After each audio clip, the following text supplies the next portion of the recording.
Mutual fund में investment का सही तरीका बताऊंगा और कैसे आप आईसीआईसीआई प्रूडेंशियल के एक म्यूचुअल फंड के अंदर इन्वेस्ट करके 14% से भी ज़्यादा का रिटर्न पा सकते हैं। इसके बारे में ए टू जेड इन्फॉर्मेशन देखेंगे।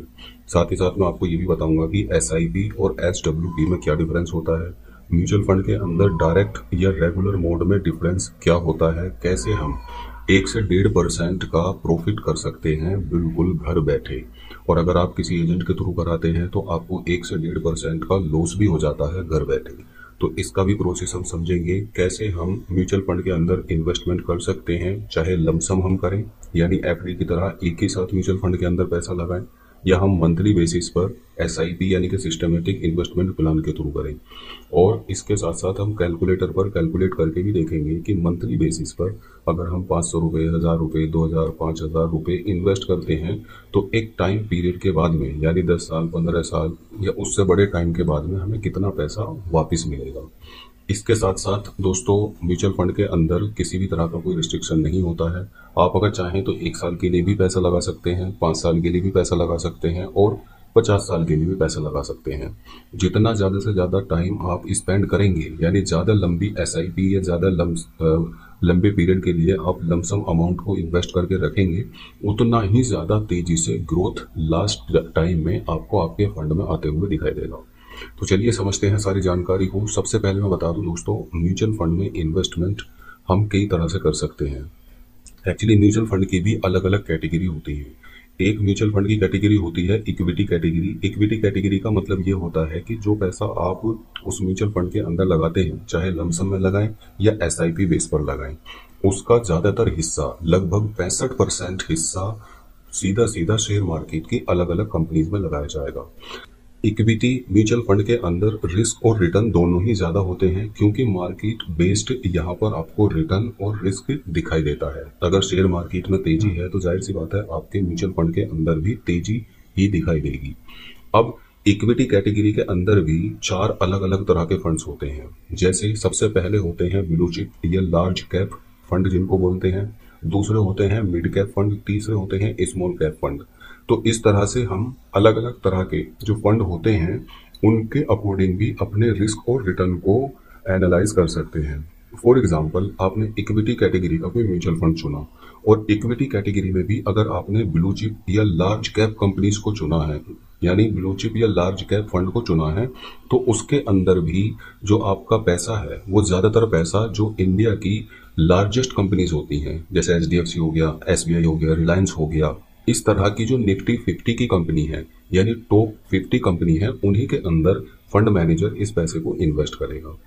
अब जो दूसरे कैटेगरी होती है म्यूचुअल फंड की इक्विटी कैटेगरी में ही, वो होती है मिड कैप। अब जो मिड कैप कंपनीज होती हैं यानी कि टॉप 100 या टॉप 150 या टॉप 200 के अंदर जो कंपनीज आती हैं, मिड कैप म्यूचुअल फंड के अंदर लगा पैसा उन्हीं कंपनीज के अंदर लगाया जाता है। इनके अंदर ब्लू चिप या लार्ज कैप फंड से ज्यादा रिस्क और ज्यादा रिटर्न मिलने के चांसेस होते हैं। तो अगर आपका व्यू है बड़ा, यानी आप 15 साल, 20 साल या उससे ज्यादा समय के लिए इन्वेस्टमेंट कर रहे हैं, या 10 साल के लिए भी अगर आप इन्वेस्टमेंट कर रहे हैं, तो फिर आप मिड कैप कंपनी को चूज कर सकते हैं। इसके साथ साथ जो स्मॉल कैप कैटेगरी के फंड्स होते हैं, इनके अंदर रिस्क और रिटर्न ब्लू चिप और मिड कैप फंड से ज्यादा होता है और रिस्क भी इनके अंदर ज्यादा है, तो रिटर्न भी इनके अंदर ज्यादा ही देखने को मिलता है। अब दोस्तों, आप जिस भी कैटेगरी के अंदर, सपोज अगर आपको इक्विटी कैटेगरी का म्यूचुअल फंड चुनना है, तो इक्विटी कैटेगरी में आप कौन सा म्यूचुअल फंड चुन रहे हैं, इस बात का भी आपको खासकर ध्यान देना है। इसके अलावा अब जो सेकंड कैटेगरी होती है म्यूचुअल फंड की, वो डेट म्यूचुअल फंड्स होते हैं। डेट म्यूचुअल फंड्स वो म्यूचुअल फंड्स होते हैं जिनमें रिस्क और रिटर्न थोड़ा कम होता है, लेकिन एफडी, आरडी, पीपीएफ, इन सब से दोस्तों कहीं ना कहीं ज्यादा रिटर्न हमें मिल जाता है। और यहाँ पर जो पैसा इन्वेस्ट किया जाता है, जो आपके थ्रू पैसा लिया जाता है, उसको फंड मैनेजर बॉन्ड्स में, गवर्नमेंट बॉन्ड्स जो होते हैं, गवर्नमेंट सिक्योरिटीज के अंदर जहां से फिक्स रिटर्न होता है, गोल्ड के अंदर, इस तरह से इन्वेस्ट किया जाता है जहां पर रिटर्न कम होता है तो रिस्क भी कंपेरेटिवली कम ही होता है। अब जो और दूसरी कैटेगरी होती है वो होती है हाइब्रिड म्यूचुअल फंड की। हाइब्रिड म्यूचुअल फंड्स वो म्यूचुअल फंड होते हैं जिनमें से कुछ पैसा शेयर मार्केट के अंदर इन्वेस्ट किया जाता है और कुछ पैसा डेट म्यूचुअल फंड्स के अंदर, यानी कि जो बॉन्ड सिक्योरिटीज होती हैं, गोल्ड होता है, उनके अंदर इन्वेस्ट किया जाता है। एक चौथे टाइप के भी म्यूचुअल फंड होते हैं जो ईएलएसएस म्यूचुअल फंड्स होते हैं। ये इक्विटी कैटेगरी के होते हैं। अगर आपको टैक्स एग्जेम्पशंस का लाभ लेना है तो फिर आप ईएलएसएस म्यूचुअल फंड के अंदर अपना पैसा इन्वेस्ट कर सकते हैं। इसमें आपका लगाया हुआ पैसा 3 साल के लिए लॉक होता है। 3 साल से पहले आप उस पैसे को नहीं निकाल सकते। अब जिस स्कीम के बारे में मैं आपको बता रहा हूं, यह है दोस्तों आईसीआईसीआई एएमसी की ICICI prudential blue chip fund growth. आप ग्रोथ करना चाहते हैं या आप डायरेक्ट प्लान के तहत इसे चेक कर रहे हैं। इसमें भी दोस्तों कई सारी चीज होती हैं। जब भी आप इन्वेस्टमेंट करें तो इन्वेस्टमेंट करने से पहले आप ध्यान दें कि आपको जो इन्वेस्ट करना है वो डायरेक्ट करना है। डायरेक्ट अगर आप करेंगे तो आपको 1 से 1.5% का लाभ मिलेगा ही मिलेगा। अगर आपने किसी के थ्रू इन्वेस्टमेंट किया है तो आपका जो इन्वेस्टमेंट होगा वो रेगुलर मोड में होगा, और रेगुलर मोड में आने के बाद में दोस्तों आपका 1 से 1.5% का कमीशन जो एजेंट्स होते हैं उनको चला जाता है।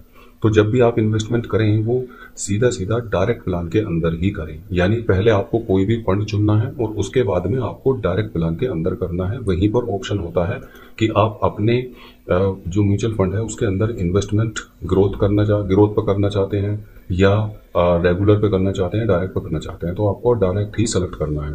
अब अगर आपको डायरेक्ट सेलेक्ट करना है और डायरेक्ट में ही आपका इन्वेस्टमेंट करना है तो फिर नीचे डिस्क्रिप्शन बॉक्स में ग्रो का लिंक है। अगर आप ग्रो के थ्रू किसी भी म्यूचुअल फंड के अंदर इन्वेस्टमेंट करते हैं तो आपको जो रिटर्न मिलेगा वो 1 से 1.5% ज़्यादा मिलेगा, क्योंकि आपका जो इन्वेस्टमेंट होगा वो डायरेक्ट कैटेगरी का होगा, ना कि रेगुलर कैटेगरी में। किसी भी तरह का कोई एजेंट कमीशन आपसे नहीं लिया जाएगा।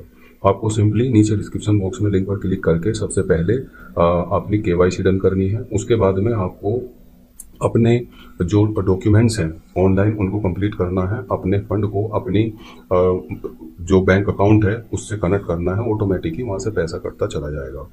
अब दोस्तों चलते हैं इसके कैलकुलेटर पर, और कैलकुलेटर पर देखते हैं। मान लीजिए अगर आप इसके अंदर 2500 रुपए का निवेश करते हैं और आपको जो रिटर्न है वो 14% का मिल जाता है, तो फिर टोटल इन्वेस्टमेंट आपका 6 लाख रुपए का हुआ और जो रिटर्न है वो 26 लाख रुपए के आसपास है और फाइनल अमाउंट आपको 32 लाख रुपए के आसपास मिलेगा।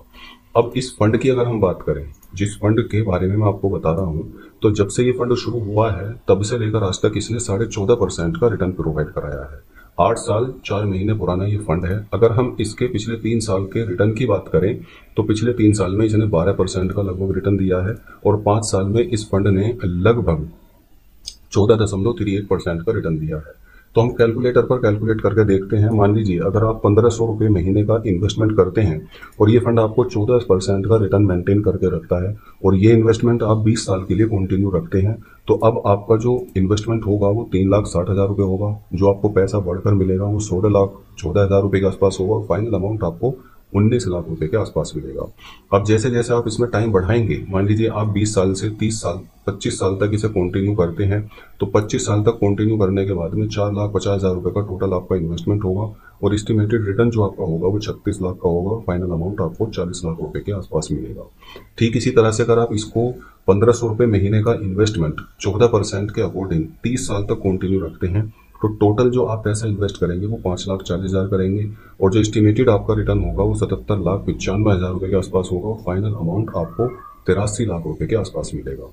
सो गाइस, अगर आप भी करना चाहते हैं इन्वेस्टमेंट म्यूचुअल फंड के अंदर तो आप नीचे डिस्क्रिप्शन बॉक्स में लिंक है उस पर क्लिक करके ग्रो के थ्रू डायरेक्ट कर सकते हैं और इस तरह के जो रिटर्न्स हैं उनके बेनिफिट्स ले सकते हैं। धन्यवाद।